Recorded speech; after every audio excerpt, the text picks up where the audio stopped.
Olá, bom dia, prezados alunos. Eu sou a professora Geni. Nós vamos aqui trabalhar disciplinas de direito tributário nesse semestre. Já me apresentei lá no vídeo de apresentação, disponibilizado na plataforma do SIGA. E hoje nós vamos iniciar, propriamente dito, o nosso conteúdo de direito tributário. Nesse primeiro momento, nós iremos estudar as noções gerais de direito tributário, né? Essa disciplina, que é uma disciplina jurídica e que comporta atuação, aplicabilidade no campo das ciências contábeis. Bem, o direito tributário, como todos os demais campos do direito, ele comporta um fundamento legal, né? Ele encontra-se disposto normativamente em um dos institutos do nosso sistema jurídico. No nosso caso, o direito tributário, ele tem como fundamento, primeiro fundamento legal, o CTN, o Código Tributário Nacional, né? Uma lei ordinária, né, do ano de 1966 e que foi recepcionada pela Constituição de 1967, né, um ano após a sua promulgação, bem como pela Constituição Federal de 1988. Então, esse é o primeiro fundamento do direito tributário, né, onde estão no CTN as normas gerais de direito tributário. Posteriormente, nós tivemos, né, após a promulgação da Constituição Federal em 1988, uma alteração substancial no nosso sistema jurídico. Então, nós temos contemplado na nossa Constituição de 1988, a partir do artigo 145, as normas que integram o sistema tributário brasileiro. E aí nós temos, a partir do artigo 145, a fixação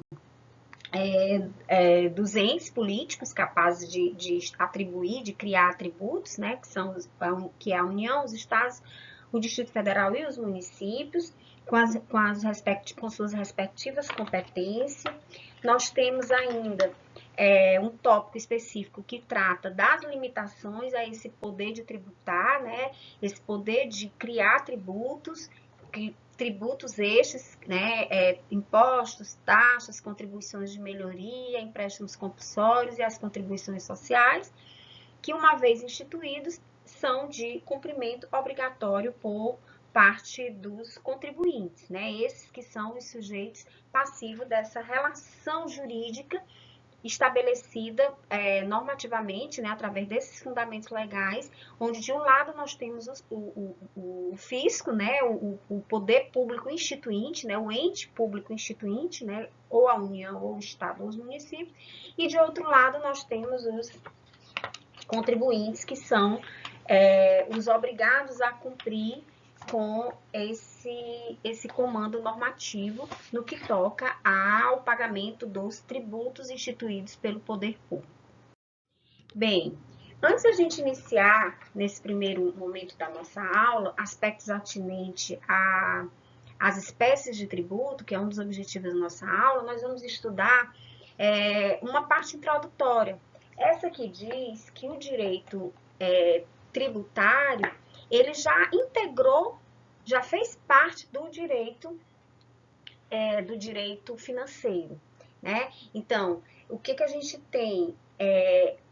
Essa disciplina jurídica, que é a disciplina dos tributos, né? A partir da nossa Constituição Federal, onde a gente tem lá da tributação e do orçamento, no título 4, exatamente essa junção desses aspectos, né? Na medida em que o direito financeiro tem por objetivo, né, apreciar questões do orçamento público, das receitas públicas, das despesas e da dívida pública, uma dessas parcelas é exatamente a parcela de arrecadação advinda das receitas tributárias.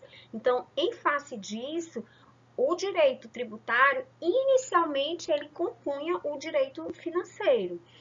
Então, a partir de determinado momento, né, no nosso sistema jurídico, dado o extraordinário desenvolvimento do próprio direito financeiro, do próprio direito tributário, esse ganhou autonomia, né? Então, largou o direito tributário, deixou separou-se do direito financeiro, né? Ganhou foro de autonomia e com isso passou a ser um ramo autônomo da ciência jurídica, né? Separado, segregado do direito financeiro. Bem, também é importante que a gente traga aqui para vocês que essa espécie de direito, né, o ramo do direito tributário, né, essa espécie de direito, ela compõe o ramo da área do direito público. Então, na grande ciência jurídica, nós temos uma bipartição, né, que a gente chama a dicotomia do direito. De um lado, regras de direito público e de outro lado, regras de direito privado. No caso do direito tributário, ele integra o ramo do direito público. Isso lhe atribui determinadas características, né? Como, por exemplo, a preponderância do interesse coletivo. Então, o interesse coletivo é levado em consideração tanto no momento de que o legislador vai criar o tributo, né, o ente, a União, o Estado, o município, através do seu poder legislativo, vai estabelecer as regras que criam o tributo, como no momento que a atividade administrativa, por exemplo, o próprio fisco, vai estabelecer determinadas regulamentações a respeito de determinado tributo. Uma outra característica dele integrar esse ramo do direito público é justamente o seu caráter cogente, imperativo das normas tributárias. Né? Então, é exatamente o poder de mando. Né? O tributo, que é o objeto do nosso estudo aqui, ele tem como uma das características exatamente a compulsoriedade, né? A obrigatoriedade. Então, não há o que discutir em relação ao cumprimento de uma obrigação tributária. Nós vamos ver isso. Também, por integrar esse ramo do direito público, o direito tributário, ele é inderrogável.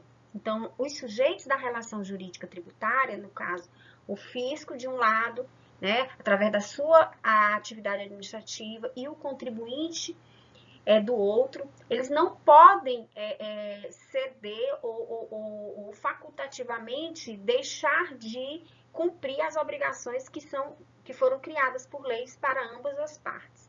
Né? Não existe essa vontade, a vontade é a que já vem prescrita na lei. Também as normas de direito tributário não deixam campo para discutir, né, para discricionariedade no que toca ao particular. Ele só tem, que no caso é o contribuinte, ele só tem única e exclusivamente o dever de cumprir com a obrigação imposta através do poder, da competência tributária atribuída ao ente político, no caso União, Estado ou município, através do direito constitucional. Bom, chegamos agora no conceito de direito tributário. Tá? É importante que a gente entenda, já vimos que é um direito integrante do ramo do direito público, já vimos que ele se separou, né, deixou a área do direito financeiro, ao qual inicialmente integrava, né, ganhou autonomia. Já vimos que nesse direito tributário existem dois lados, o polo passivo, o polo ativo e o polo passivo, onde no polo ativo nós vamos ter sempre a União, o poder político, né, o poder público, a União, os estados, o Distrito Federal ou os municípios, através do exercício de uma atividade administrativa, no caso o fisco, e do outro lado, no polo passivo, nós vamos ter quem? Os contribuintes, né? As pessoas, os particulares, né, pessoa física ou jurídica, que terão que cumprir com a obrigação tributária. Então, dentro do conceito de direito tributário, o aspecto preponderante mesmo é no que toca ao tributo. Então, vamos ver. Conjunto de princípios e regras que disciplinam essa parcela da atividade financeira. Já vimos isso, que a arrecadação é uma das parcelas do direito financeiro. Segundo conceito, ramo do direito que compreende a disciplina de determinadas relações jurídicas que tem por objeto o dever de prestar tributo, né, de pagar tributo. Então, nesse aspecto desse conceito, é uma relação jurídica entre dois lados. De um lado, o fisco, sujeito ativo, do outro lado, o contribuinte, sujeito passivo.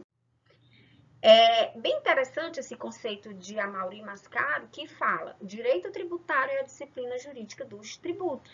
Exatamente, é um conceito sucinto, e aí quando nós vamos já estudarmos o conceito de tributo, e vamos ver que dentro do próprio conceito fixado lá a partir do CTN, né, do Código Tributário Nacional, em 66, as características específicas desse objeto de estudo, aqui pelo direito tributário, que é o tributo, se fazem bastante definidas.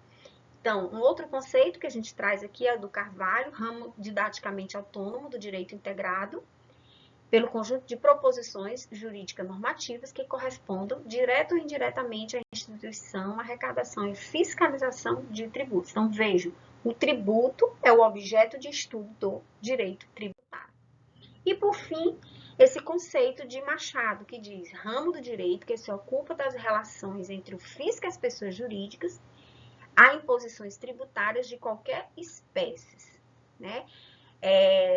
Limitando o poder de tributar e protegendo o cidadão contra os abusos de poder. Bom, na medida em que existe o poder de criar tributos, existem também limitações a esse poder. Não nos esquecendo, ou melhor dizendo, importante lembrar, né, tratar aqui, trazer aqui, que nós vivemos no Estado democrático de direito. Então, muito embora exista o poder de criar tributo, existem também limitações a esse poder, exatamente como forma de evitar os abusos. Sim, agora chegamos na parte relativa aos tributos em espécie. Esse que é o grande objeto de estudo do direito tributário. Então, como fundamento do direito tributário, né, nós temos a partir do artigo 145 da Constituição Federal a definição, as espécies de tributo, né?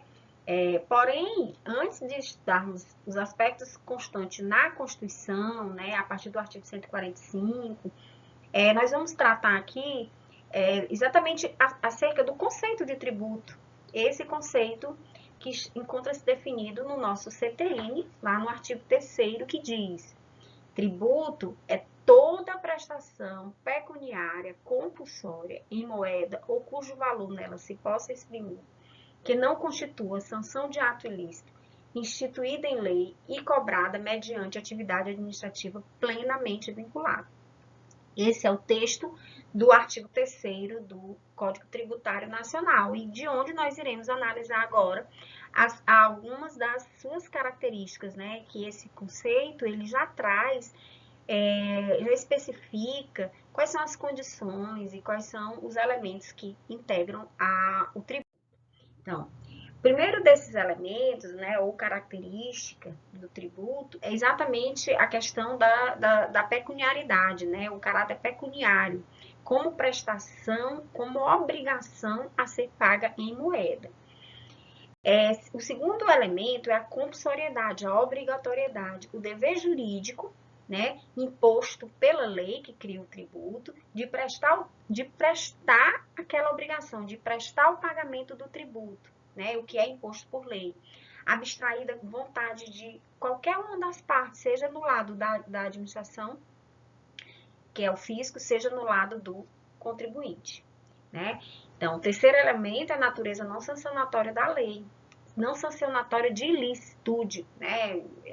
No aspecto de que não há como um tributo ser criado como imposição de uma pena, como imposição de uma sanção. Então, o que afasta certas prestações, né? Esse caráter não sancionatório de ilicitude que os tributos possuem. Afasta certas prestações, também criadas por lei, como as multas por infração de disposições legais, que têm natureza de sanção, né? E não de tributo. A seguir, nós vamos ver o próximo elemento, a próxima característica do tributo, que é a origem legal destes, né? Como prestação sempre instituída em lei. Nós vimos que existe a obrigatoriedade, né?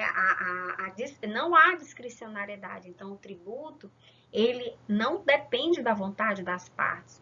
Ele tem essa natureza, né, de imposição, né, de imposto, de algo obrigatório, né, na medida em que ele é instituído por lei. Então, o tributo é determinado pela lei, não pela vontade das partes, né, nessa relação tributária que vincula credor e devedor dentro dessa obrigação que é de natureza tributária.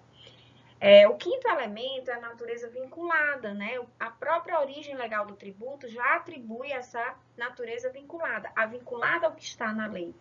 E não há possibilidade de discricionariedade por parte de quem exerce a atividade administrativa no âmbito daquele ente público. Então, a natureza vinculada não discricionária da atividade administrativa, que seja praticada para a cobrança de tributos, é isso que representa. A lei vai definir todos os elementos que o ente administrativo, o agente público, vai poder praticar. E agora nós chegamos na parte final desse primeiro encontro, mas também uma parte muito importante, que é no que toca à classificação dos tributos. Quais são esses tributos que esses entes públicos podem criar, né? Esses entes políticos, a União, o Estado, o Distrito Federal e os municípios. Então, isso nós temos definido lá na nossa Constituição Federal, né? Na verdade, já tínhamos no CTN, no artigo 5º, né, onde havia estabelecimento de 3 espécies de tributos, né, os impostos, as taxas e as contribuições de melhoria, isso já lá desde 1966, e posteriormente, com o advento da Constituição Federal de 1988, nós, no artigo 145, lá que trabalha o sistema tributário nacional, a partir do artigo 145 da Constituição, que começa exatamente elencando os entes políticos, né, a União, os estados, o Distrito Federal e os municípios, e quais são os tributos que estes podem instituir, podem criar. Então, o primeiro deles é os impostos, que está lá no CTN, as taxas e logo a seguir a contribuição de melhoria, os 3 primeiros tributos que também encontram no nosso CTN. Logo a seguir, no artigo 148, avançando um pouco na Constituição, nós temos outros tributos, outras espécies de tributo, né? Que é no que toca os empréstimos compulsórios, né? A gente vai estudar cada um desses tributos no nosso momento de aula posterior. Então, os empréstimos compulsórios podem ser criados somente em 2 situações: para atender despesas extraordinárias, né, decorrente de calamidade pública, como a que nós estamos agora, nesse momento de pandemia, ou para atender despesas extraordinárias decorrente de guerra externa ou sua iminência. E a outra possibilidade de se criar empréstimo compulsório é no caso de investimento público de caráter urgente e de relevante interesse nacional. Nós iremos abordar mais adiante acerca desse empréstimo compulsório. Também ainda na Constituição nós temos o quinta espécie de tributo, que são as contribuições sociais ou contribuições especiais, como alguns queiram, alguns doutrinadores preferem tratar. Então, essas contribuições sociais de competência da União, né, de intervenção, são 2, né, a priori são 2, de intervenção do domínio econômico, né, elas se formulam, se estabelecem a partir dessa necessidade do poder público de intervir no domínio econômico, ou quando houver interesse de categorias profissionais ou econômica como instrumento de atuação nas suas respectivas áreas. Então, com isso, a gente integra, né, finaliza a classificação dos tributos, né, que estão previstos tanto no Código Tributário Nacional, os 3, né, que impostos, taxas e contribuições de melhoria, além das outras espécies instituídas na Constituição, que coloca esses 3 do CTN, mais outros 3, né? Mais outros 2, que os empréstimos compulsórios e as contribuições sociais. Na aula seguinte, nós iremos tratar especificamente sobre cada um deles. Então, a gente encerra aqui esse nosso primeiro encontro.